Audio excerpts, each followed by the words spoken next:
In the vast rangelands of northern Australia, cattle stations span thousands of hectares.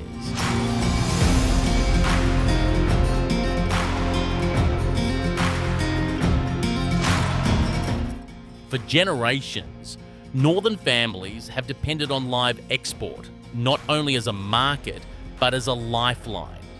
This is the story of an industry that connects producers in Australia to families, feedlots, and communities in Indonesia. For northern producers, live export underpins business sustainability.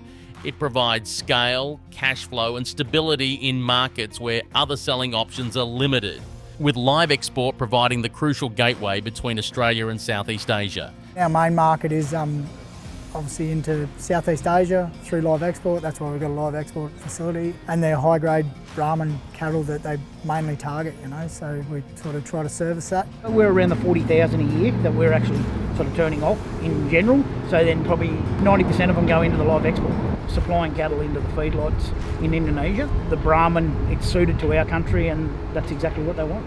Beyond the farm gate, the trade sustains regional towns, schools, and local services, ensuring northern communities thrive. But it's not just about economics. Over the past decade, animal welfare has been at the centre of change.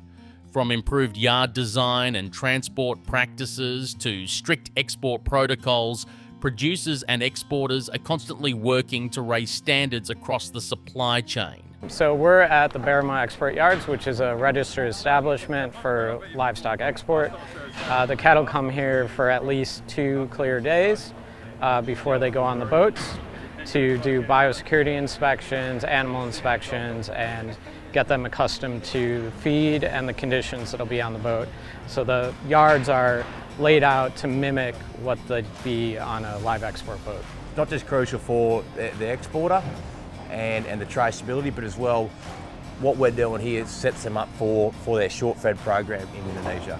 At the port, strict protocols ensure cattle are handled with care. Stockmen, exporters, and regulators oversee every step, from weighing and inspection to careful loading. These measures are designed to minimise stress and uphold animal welfare, reflecting both community expectations and industry commitment. Yeah, so we have very strict rules from the Australian Government and everything's done by the ACEL. It's like the Bible, we have to follow it to a T. So it's very strict on animal welfare all the way through the process. So when even the animals, when they ship over there, we still have to follow those animals all the way through to the point of slaughter.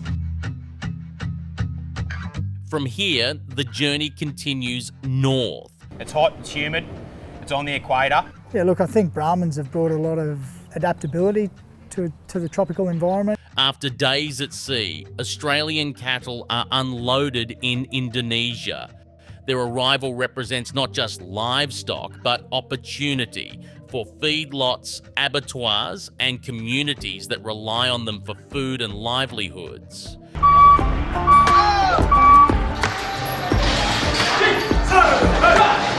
This feedlot is running more than 20 years, and then we employ more than 500 people a day. Truck driver, cleaning, operator, mechanic, sales, and agriculture also. We support about more than 12,000 households. Like they support drying the onggok, plant the corn, and we hope the business will be continues to grow to support more people. Feedlots across Indonesia provide local employment, often supporting hundreds of staff. Australian Brahman cattle are preferred for their adaptability to the tropical climate.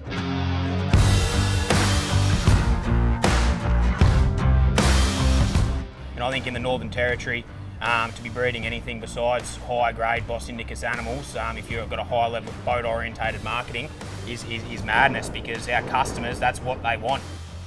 Consistent supply and quality of beef. Here, cattle are fattened for several months, carefully fed and managed before processing.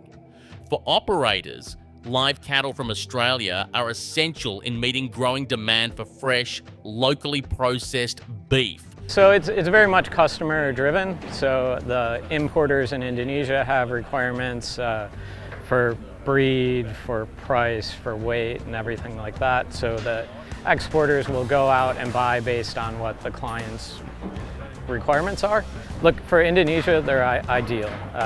It's a product they know, that they're comfortable with, that suits their needs very well, especially in that premium side of the market. So I don't see demand going away for premium Brahmans. Processing facilities in Indonesia play a critical role in the supply chain.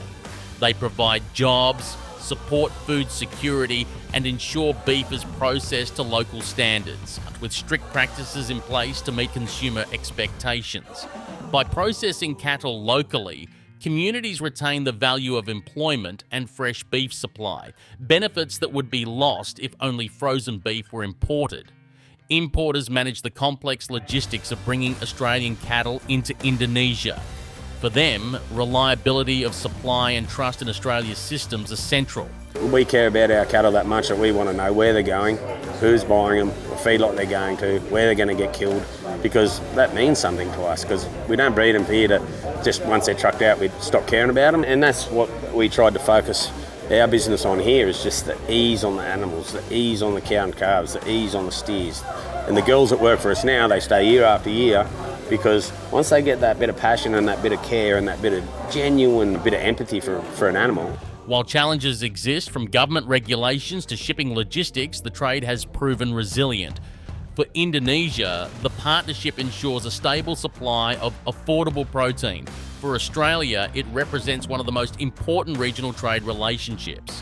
The onus is on the producer to do more advocacy, and this is part of that.